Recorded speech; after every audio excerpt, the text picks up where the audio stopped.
نحمدہ ونصلی علی رسولہ الکریم۔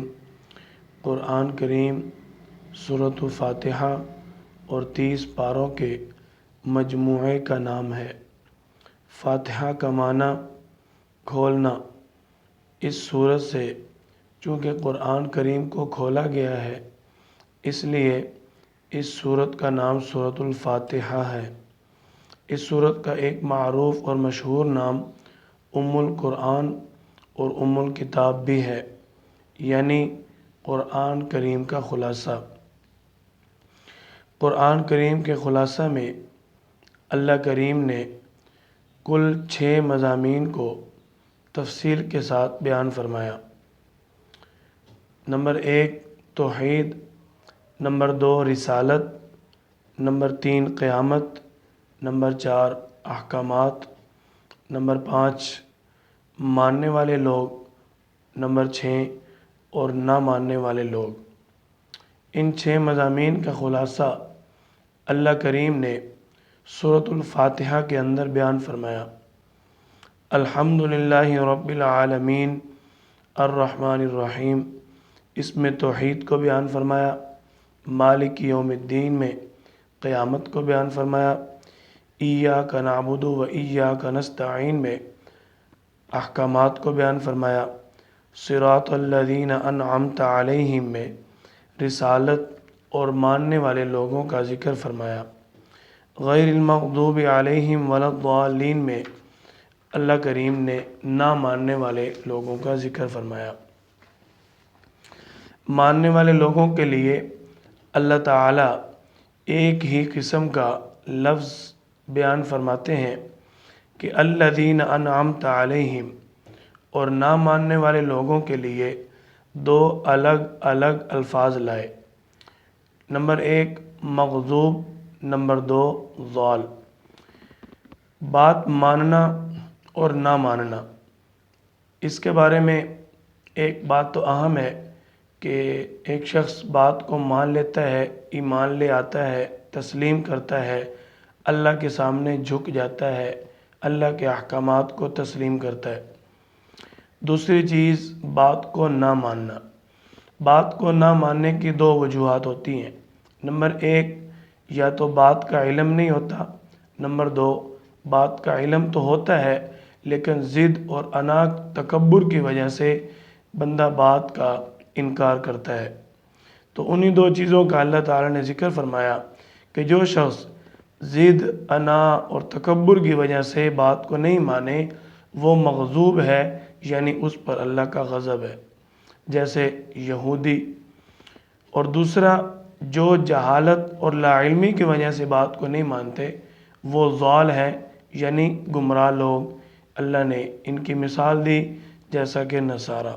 اہدنا الصراط المستقیم، اے اللہ ہمیں صراط مستقیم پر چلا، یعنی ان لوگوں کے راستے پر چلا جن پر تیرا انعام ہوتا ہے۔ اور وہ 4 طبقات ہیں۔ نمبر 1 انبیاء کرام، نمبر 2 صدیقین، نمبر 3 شہداء، نمبر 4 صالحین۔ آپ بھی دعا کریں، ہم بھی اللہ سے دعا کرتے ہیں اللہ تعالی ہم سب کو صراط مستقیم پر ہمیشہ چلنے کی توفیق عطا فرمائے۔ آخر میں اللہ تعالی نے فرمایا غیر المغضوب علیہم ولا الضالین۔ گزشتہ آیت میں ہم نے دعا مانگی تھی اے اللہ ہمیں ان کے راستے پر چلا جن پر تو نے انعام فرمایا۔ اب یہاں ہم گمراہ اور مغضوب لوگوں کے گروہ سے بچنے کی اللہ سے درخواست کرتے ہیں۔ اے اللہ ان سے بچا لے جن پر تیرا غضب ہے، اے اللہ ان سے بچا لے جن کو تو نے گمراہ کیا ہے۔ مغضوب سے یہاں مراد یہود اور ضالین سے مراد عیسائی ہیں۔ اس کے بعد دوسرا حصہ پارہ نمبر 1 کا سورۃ البقرہ۔ بقرہ عربی زبان میں گائے کو کہا جاتا ہے کیونکہ اس سورت کے اندر گائے کا واقعہ موجود ہے، اس لیے اس کا نام بقرہ رکھا گیا۔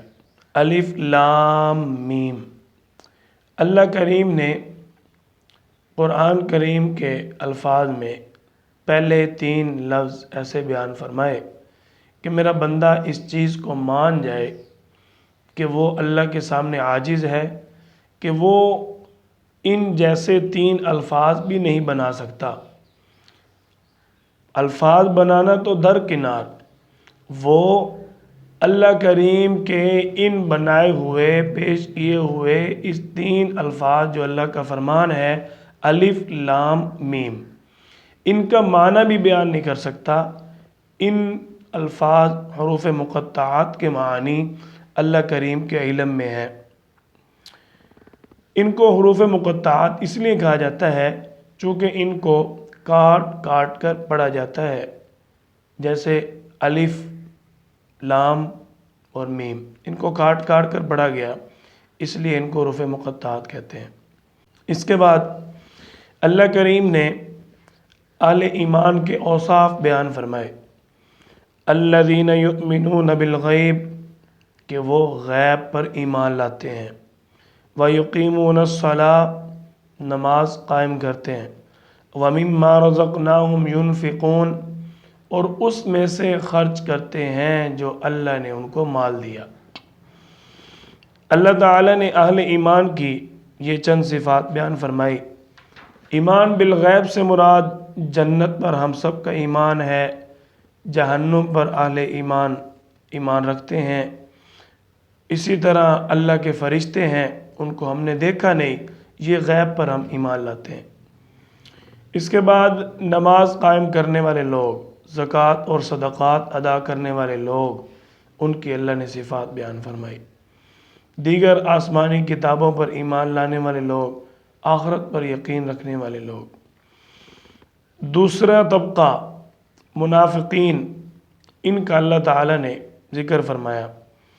وَمِنَ النَّاسِ مَن يَقُولُ آمَنَّا، کہ یہ جب لوگوں کو ملتے ہیں تو کہتے ہیں ہم ایمان لائے، باللہ، اللہ پر، وَبِالْيَوْمِ الْآخِرِ، آخرت کے دن پر، وَمَا هُمْ بِمُؤْمِنِينَ، وہ ایمان لائے نہیں، ظاہراً دکھلاوے کے لیے صرف کہتے ہیں آمنا، ہم ایمان لائے۔ اللہ تعالیٰ نے ان کے دھوکے کو واضح فرما دیا کہ یہ وہ لوگ ہیں جو زمین میں فساد کرتے ہیں، قلبی بیماریاں، حسد، تکبر، لالچ ان کے اندر بہت زیادہ پایا جاتا ہے، احکام الہی اور ایمان والوں کا مذاق اڑاتے ہیں۔ حضرت آدم علیہ السلام کی خلافت کا اللہ نے اس کے بعد ذکر فرمایا۔ حضرت آدم علیہ السلام کی خلافت کا ذکر اللہ تعالیٰ نے فرمایا، سب سے پہلا شخص جس کو اپنا خلیفہ بنا کر دنیا میں بھیجا وہ حضرت آدم علیہ السلام ہیں۔ اس کے بعد اللہ کریم نے بنی اسرائیل کا تذکرہ فرمایا، اپنے انعامات کا ذکر فرمایا جو بنی اسرائیل والوں کو انعامات دیے۔ جتنے بھی انبیاء کرام گزرے، جتنی بھی امتیں گزریں، ان میں بہت زیادہ، بلکہ یوں اگر کہا جائے کہ سب سے زیادہ اللہ کریم نے انعامات بنی اسرائیل والوں کو عطا فرمائے۔ اس کے باوجود ان لوگوں نے ناشکری کی۔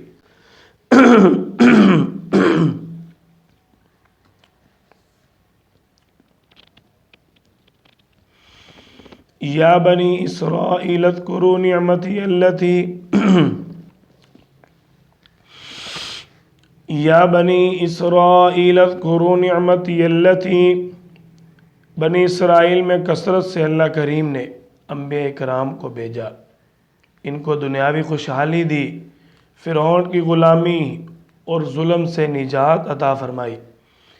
اللہ کریم نے ان کے لیے آسمان سے من و سلوہ اتارا، پکے پکائے کھانے، سائے کے لیے بادلوں کا انتظام فرمایا، پتھر سے پانی کے 12 چشمے جاری فرمائے، دیگر اللہ کریم نے ان کو بڑی نعمتیں عطا فرمائی، لیکن انہوں نے انعامات خداوندی کا شکر ادا نہ کیا۔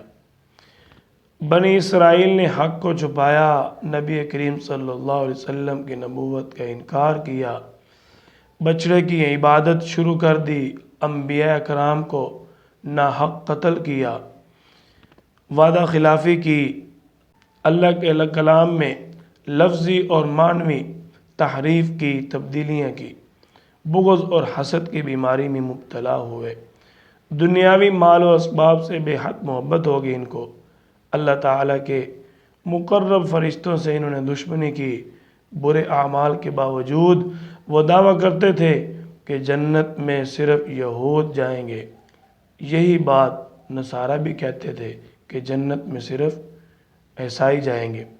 اس کے بعد اللہ کریم نے ایک واقعہ ذکر فرمایا جو بنی اسرائیل والوں کے ساتھ پیش آیا۔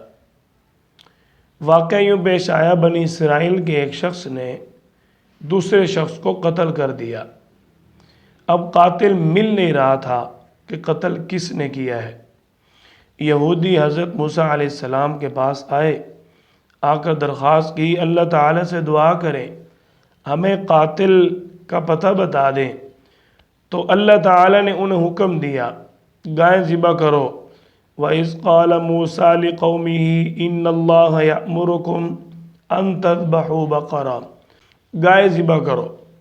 اللہ تعالیٰ نے حکم دیا کہ ذبح شدہ گوشت کے گائے کا ٹکڑا اس مقتول کے جسم کے ساتھ لگاؤ، وہ زندہ ہو کر قاتل کا نام بتائے گا۔ گائے ذبح کرنے کی حکمت کیا تھی؟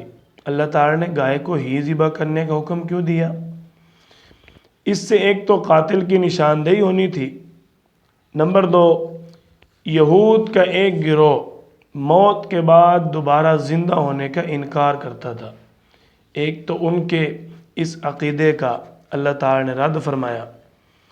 تیسری، اللہ کریم نے ان پر ایک حجت تام فرمائی، جو یہ بچڑے کی، گائے کی عقیدت اور محبت میں اس کی پوجا کرتے، اس کی عبادت کرتے، اس کا اللہ نے رد فرمایا۔ اس کے بعد اللہ کریم نے پارہ نمبر 1 کے اندر ہاروت اور ماروت کا قصہ بیان فرمایا۔ یہ ایک آزمائش تھی، جادو اور وحی الہی میں لوگوں کو فرق سمجھ آ جائے، جادو کے ذریعے ہونے والے کام ان کو اللہ کی طرف سے وحی نہ سمجھا جائے۔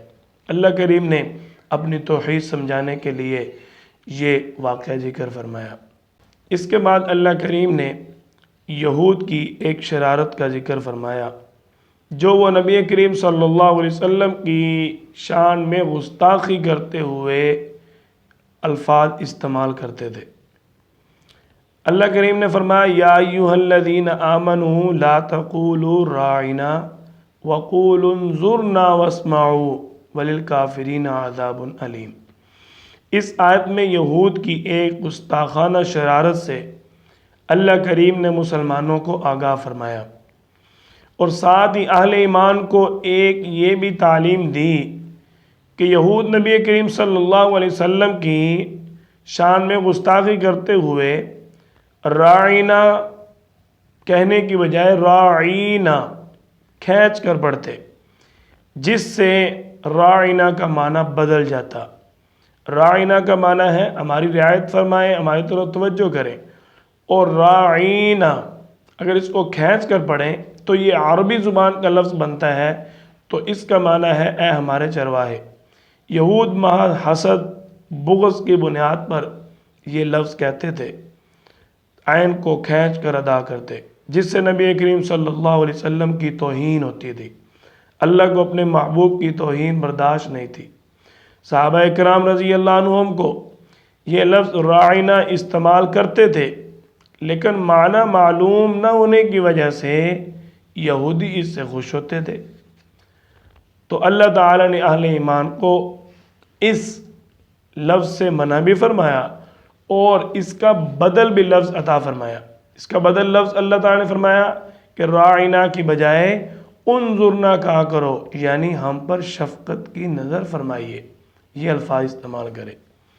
اس کے بعد اللہ کریم نے اپنی اطاعت میں کامیابی کا ذکر فرمایا، وَلِلَّهِ الْمَشْرِقُ وَالْمَغْرِبُ فَأَيْنَمَا تُوَلُّوا فَثَمَّ وَجْهُ اللَّهِ إِنَّ اللَّهَ وَاسِعٌ عَلِيمٌ۔ یہودیوں کا قبلہ بیت المقدس تھا، جبکہ مشرکین بیت اللہ کو قبلہ مانتے تھے، اور مسلمان بھی بیت اللہ کی طرف رک کر کے نمازیں پڑھتے تھے۔ تو یہود کو اس سے تکلیف ہوتی تھی، پھر کچھ عرصہ کے لیے مسلمانوں کو بیت المقدس کی طرف رخ کر کے نماز پڑھنے کا حکم دیا گیا۔ تقریباً 17 ماہ تک مسلمانوں نے بیت المقدس کی طرف رخ کر کے نمازیں پڑھی۔ پھر مدینہ طیبہ جا کر ہجرت کے دوسرے سال اللہ کریم نے دوبارہ مسجد حرام بیت اللہ کو قبلہ بنانے کا حکم دیا، فَوَلِّ وَجْهَكَ شَطْرَ الْمَسْجِدِ الْحَرَامِ۔ تو اس سے یہودیوں کو حسد تھا، یہودیوں کے دل میں بغض تھا۔ تو جب مسلمانوں کو اللہ کریم نے بیت المقدس کی طرف رخ کر کے نماز پڑھنے کا حکم دیا، یہودی خوش ہو گئے کہ مسلمان ہمارے قبلہ پر آ گئے۔ اللہ تعالیٰ نے فرمایا وَلِلَّهِ الْمَشْرِقُ وَالْمَغْرِبُ، مشرق بھی اللہ کا ہے، مغرب بھی اللہ کا ہے۔ مسلمانوں نے رخ اللہ کی طرف کیا ہے، تمہاری طرف، تمہارے قبلہ کی طرف نہیں کیا۔ یعنی جس طرف اللہ حکم دیں اس طرف مسلمان اگر قبلہ بنا لیں تو یہ اللہ کی اطاعت ہے۔ اصل اللہ کی اطاعت میں کامیابی ہے، مشرق اور مغرب کا کوئی کسی قسم کا اصول نہیں ہے۔ اس کے بعد اللہ کریم نے ابراہیم علیہ السلام کے فضائل اور اتباع شریعت کے بارے میں گفتگو فرمائی۔ اللہ کریم نے فرمایا وَإِذِ ابْتَلَىٰ إِبْرَاهِيمَ رَبُّهُ بِكَلِمَاتٍ فَأَتَمَّهُنَّ قَالَ إِنِّي جَاعِلُكَ لِلنَّاسِ إِمَامًا۔ حضرت ابراہیم علیہ السلام کو اللہ تعالیٰ نے مختلف امتحانات میں ڈالا، لیکن وہ ہر امتحان میں اللہ تعالیٰ کے فضل و کرم سے کامیاب ہوئے۔ ملت ابراہیمی کا اللہ تعالیٰ نے ذکر فرمایا قُلْ بَلْ مِلَّةَ إِبْرَاهِيمَ حَنِيفًا وَمَا كَانَ مِنَ الْمُشْرِكِينَ۔ جس ملت کی تکمیل کے لیے نبی کریم صلی اللہ علیہ وسلم مبعوث ہوئے، اللہ کریم نے بھیجا، نبی کریم صلی اللہ علیہ وسلم کو حکم دیا گیا ملت ابراہیمی دین اسلام کی طرف لوگوں کو دعوت دیں، جو تمام انبیاء علیہم السلام کا دین ہے۔ آخر میں اللہ کریم نے صحابہ کرام معیار حق ہیں اس پر گفتگو فرمائی۔ اللہ تعالیٰ نے فرمایا فَإِنْ آمَنُوا بِمِثْلِ مَا آمَنْتُمْ بِهِ فَقَدِ اهْتَدَوْا۔ اگر یہود اس طرح ایمان لے آئیں جس طرح حضور صلی اللہ علیہ وسلم کی تیار کردہ جماعت صحابہ کرام ایمان لاتے ہیں، جس طرح اہل بیت رضی اللہ عنہم ایمان لاتے ہیں، تب یہ ہدایت پائیں گے۔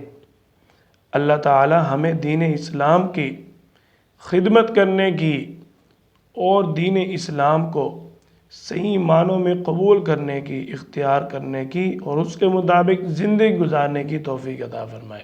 وآخر دعوانا ان الحمد للہ رب العالمین۔